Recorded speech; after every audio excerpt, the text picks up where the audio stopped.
ఇక మాజీ మంత్రి కేటీఆర్ మీడియాతో మాట్లాడుతున్నారు. ఇప్పుడు లైవ్ చూద్దాం. మన పాత్ర ప్రత్యేకం. మన పార్టీ చాలా భిన్నం మిగతా పార్టీలకు.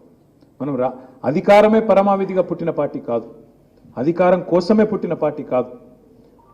ఆనాడు కేసీఆర్ గారు పార్టీ పెట్టినప్పుడు 2-3 గొప్ప మాటలు చెప్పినారు.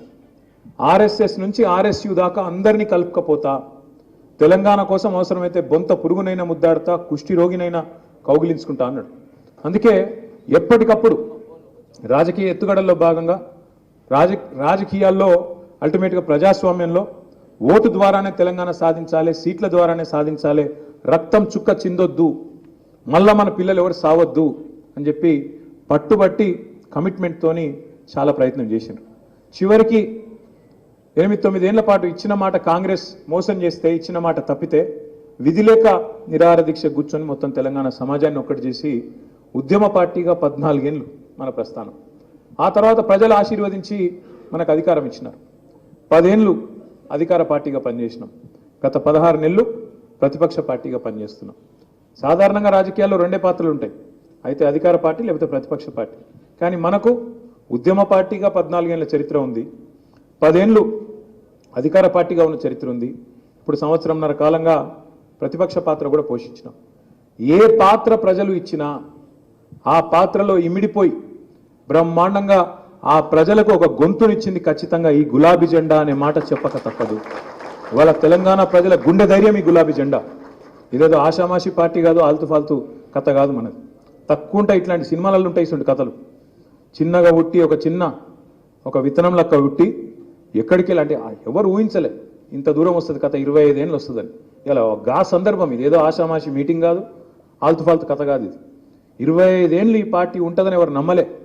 అప్పట్లో పెద్దలు అన్నారు, ఏ మకల పుట్టింది పుబ్బల పోతుంది, ఈ పార్టీ ఉంటుందా, పాల పొంగు మీ పార్టీ, బుస్సుమని లేస్తారు బుస్సుమని పడిపోతారు అని మాట్లాడినారు, ఇన్సల్ట్ చేసిండ్రు. కానీ ఇవాళ ఎవరైతే మన నా మాట అన్నారో వాళ్ళే ఇక్కడ లేకుండా పోయినారు. నేను అనేదల్లా మీ అందరితో ఒకటే, తెలంగాణ రాష్ట్రానికి సంబంధించినంత వరకు మనకు ప్రజలు అన్ని పాత్రలు ఇచ్చినారు. 10 ఏళ్ళు అధికారం ఇస్తే ఇదే హైదరాబాద్లో మనం ఎంత పని చేసినామో మీరే చూసినారు. అంత పని చేసినాం కాబట్టే చరిత్రలో మీకు మనం మర్చిపోతాం అప్పుడప్పుడు. మనకేందంటే తెలంగాణలోకి మన డబ్బా మనం కొట్టుకుంటే అలవాటు ఎక్కువ ఉండదు. మనకు వేరే డప్పు కొట్టే ఛానళ్ళు లేవు, పేపర్లు లేవు. మరి మన డబ్బా మనం కొట్టుకోకపోతే ఇంకోరు కొట్టరు. కాబట్టి నేను మిమ్మల్ని కోరేది ఏంటంటే, మన విజయాలు సామాన్యం కాదు. 2015లో గ్రేటర్ హైదరాబాద్ కార్పొరేషన్ ఎన్నికల్లో మీరు ఒక్కసారి తిరిగి చూడండి. ఆ రోజు 100 సీట్లు సాధిస్తామని నేను అంటే చాలామంది నవ్వారు. ఇప్పుడున్న రేవంత్ రెడ్డి గారే డైలాగ్ కొట్టిండు, మీరు 100 కొడితే నేను రాజకీయ సన్యాసం చేస్తా అన్నాడు. సరే చేయలే, అది వేరే విషయం.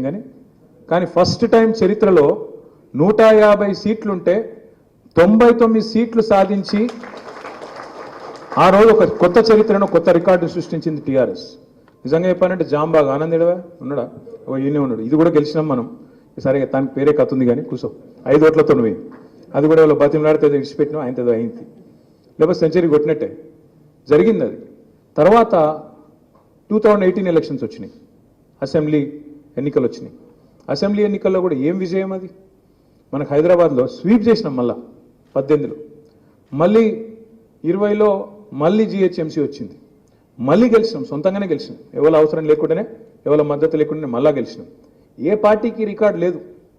2 సార్లు కార్పొరేషన్ స్వీప్ చేసిన పరిస్థితి లేదు. 18లో అఖండమైన మెజారిటీ, 23లో నిజంగా చెప్పాలంటే ఒక ఆశ్చర్యం అది నాకు కూడా. ఓఆర్ఆర్ లోపల మొత్తం గులాబీ జెండానే ఎగిరింది, ఒక్క సీటు కూడా కాంగ్రెస్కు రాలే ఓఆర్ఆర్ లోపల. ఏమున్న వాళ్ళ డ్రామాలు, వాళ్ళ మాయమాటలంతా బయటనే నడిచినాయి. హైదరాబాద్లో మీరు కొద్దిగా తేజ్ కాబట్టి నమ్మలే, కాంగ్రెస్ దొంగలు వీళ్ళని చెప్పి నమ్మలే మీరు. అదే బయట మోసం జరిగింది. పాపం రైతులు, మరి పెన్షనర్లు, పిల్లలు మోసపోయినారు. అరిచేతుల స్వర్గం చూపెట్టి అట్లా చేస్తాం ఇట్లా చేస్తాం అని చెప్పి కథలు చెప్తే పాపం నిజంగా వాళ్ళ తప్పు కాదు, మనమే చెప్పుకుంటూ ఫెయిల్ అయినాం.